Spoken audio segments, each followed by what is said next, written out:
Hey, my name is Barbara Bass, and I'm back with another lesson. Let's talk about children. If you have children around you that you love, you care about, you're their parent, guardian, someone close to them, and it's appropriate for you to have this type of talk with them, you should. Um, I'm around children uh, the majority of my time. So I hear conversations that I don't want to even hear. Stuff that grown people should be talking about, I hear children talk about.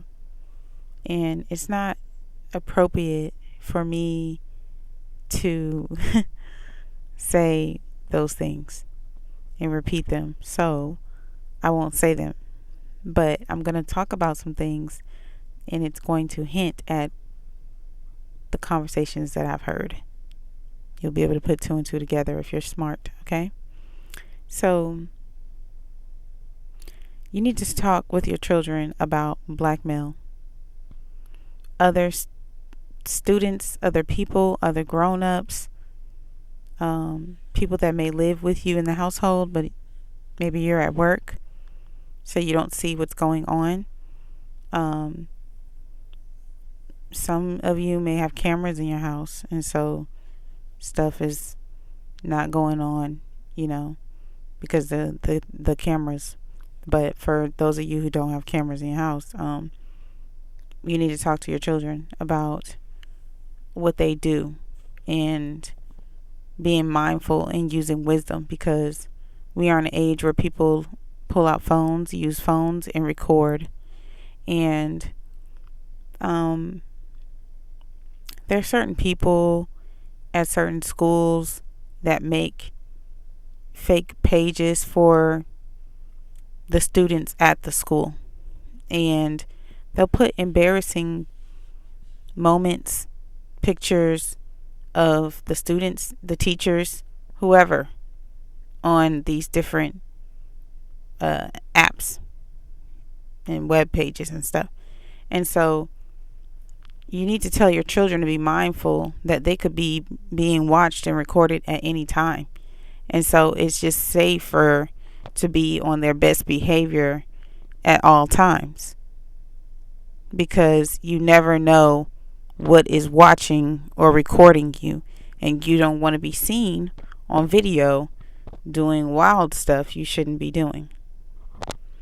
A lot of the children that get caught doing misbehavior in the school is because it's recorded, and they're doing it like right there in front of the camera. I don't know if they're thinking that the camera don't work or what's going on.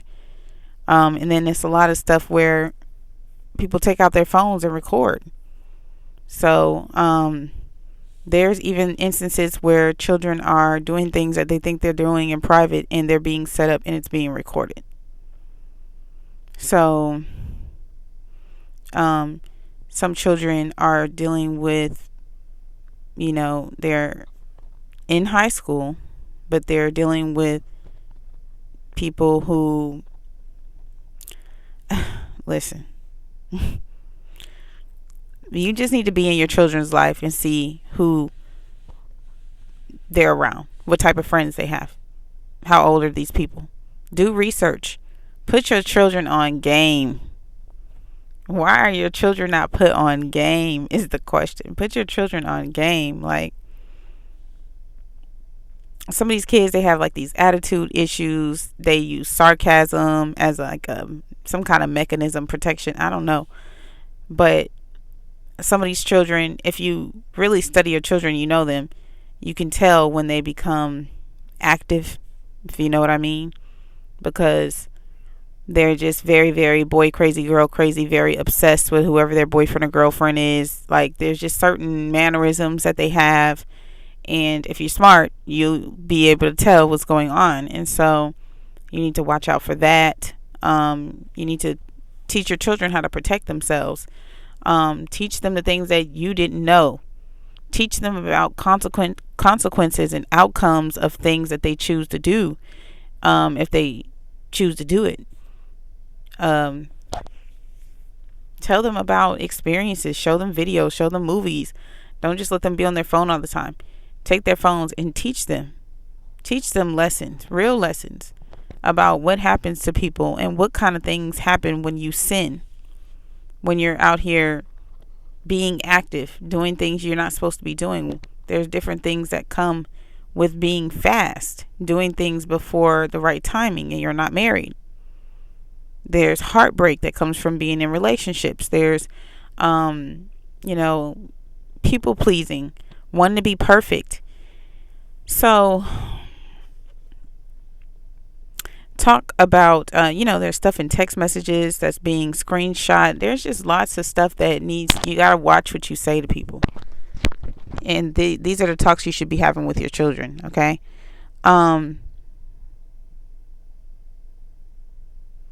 You sometimes have to scare these kids straight. Tell them about stories. Like when I was younger, my mom used to tell me all kind of stories. She worked at the OBGYN office. So she used to tell us all kind of stories that would scare us and just had us scared to do stuff. All right. And it worked. Okay. So it's like, tell them that if they don't know outcomes, if they don't know stories, if your children don't read, if they don't know outcomes of things that happen when they make the wrong decisions or versus the right decisions, they're not going to know that things could possibly happen. They're not going to know that these things even exist. You have to put them on game and let them know what's out here. Okay, we're living in different times. These children are naive. They're getting pregnant at 13 and 14. They're not even realizing that this is how they get pregnant. They're doing things they just don't know. And some stuff is like common sense that you would think that they know, they don't know. Some of your children are living, you're in environments where they don't have certain things, certain classes offered to them, so they don't know health wise. They don't know how to protect themselves. They don't know certain things. And they're young, they're kids. Some of them want to be impressive, and they may be dealing with people older than them. You just really need to talk to your children. You need to really be in their lives. They are still children until they are 21 or 18, something like that. But I would say 21. They say you're an adult at 18, but you still have a childlike mind. A lot of these children still have a childlike mind. They don't know stuff. So you need to be giving them examples of embarrassing things, scary things, so that they can gain wisdom on what not to do and what to do. A lot of girls at certain ages, they like to sneak out. There's things that can happen when you sneak out because, number one, you're not supposed to be sneaking out. So usually when people are doing sneaky things, something really bad may happen to them because they weren't supposed to be doing what they're doing in the dark in the first place. So you sneaking and doing something, and then a terrible consequence that you'll regret happens because you're doing something you shouldn't be doing. So it's like, if they don't know that these scenarios and things exist, everyone doesn't have grace. Some things can happen to people when they're really young on their very first time. So they need to know what can happen. Okay? They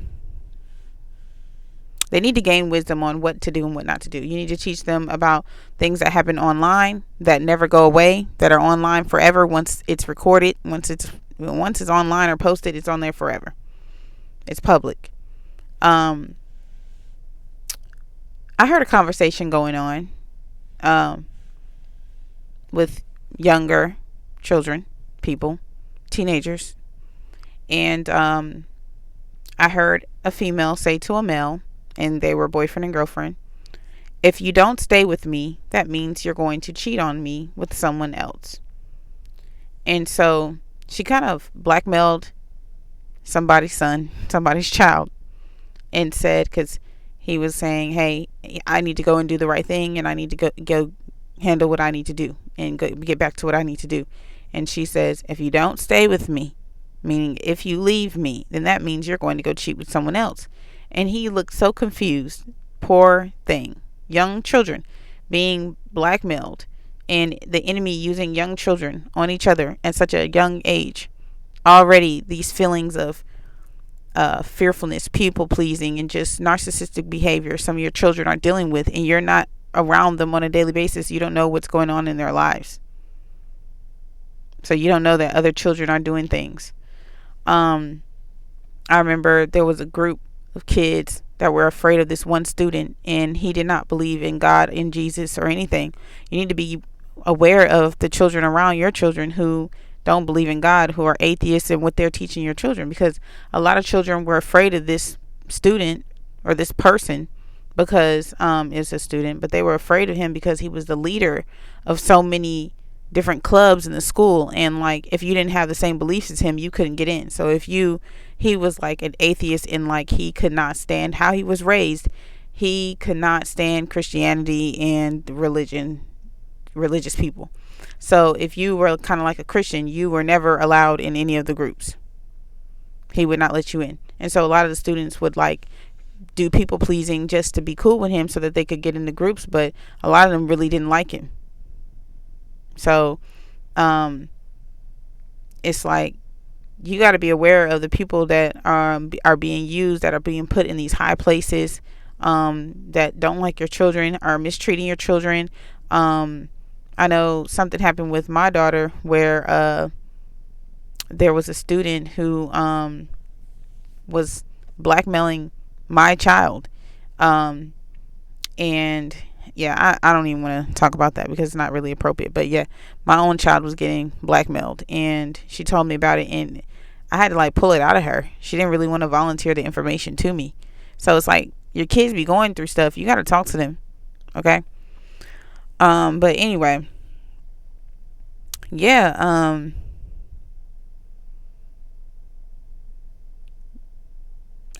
when I heard this child say this to this male child, a female child say this to her boyfriend, I said, no ma'am, we will not be exuding that level of toxicity. And she said, what do you mean? Why are you taking his side? You're going to make him see me differently. He's going to break up with me. Why are you doing all that?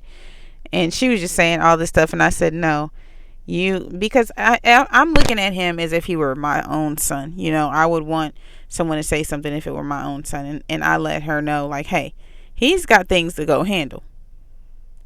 Just because you in this position and you got to be up in here don't mean that he got to be up in here. He's trying to go and do the right thing. So you got to let him go and do the right thing. You cannot be toxic and, blackmailing him and make him get in trouble. So, she let him go, whatever. But when it was just me and her, she was like, why'd you do that? You're going to make him look at me differently. Like I'm possessive over him and da da da. And I'm like, well, you are. And you're not treating him fairly. So, anyway,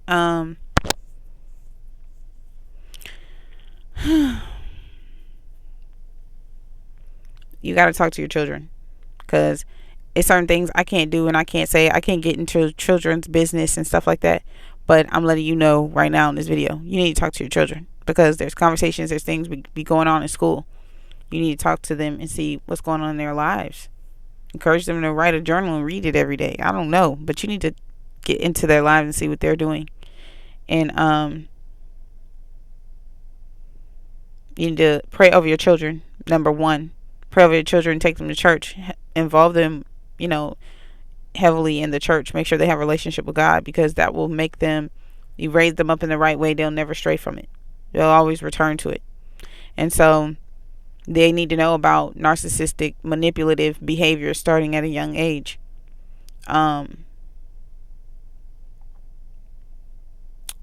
need to know about things that can ruin their life and cause them to make bad decisions. They're like the wrong people, the wrong crowds to be around. Teach them to be a leader, because a lot of children are followers. Okay, we're in an age where everybody's following each other, so a lot of them are followers. A lot of these children, they don't like when you call out their misbehavior either. So it's best if you, the parent, calls out their misbehavior, because when we do it as educators, teachers, or people that's not their parent, it may feel embarrassing to them. So even if you say it in the nicest way possible, in the most professional way, it can make them feel embarrassed. So you got to choose your battles as an educator of when to correct and say things. But I just don't like confusion, and I could tell that that little boy was confused when she said that because he didn't know how to handle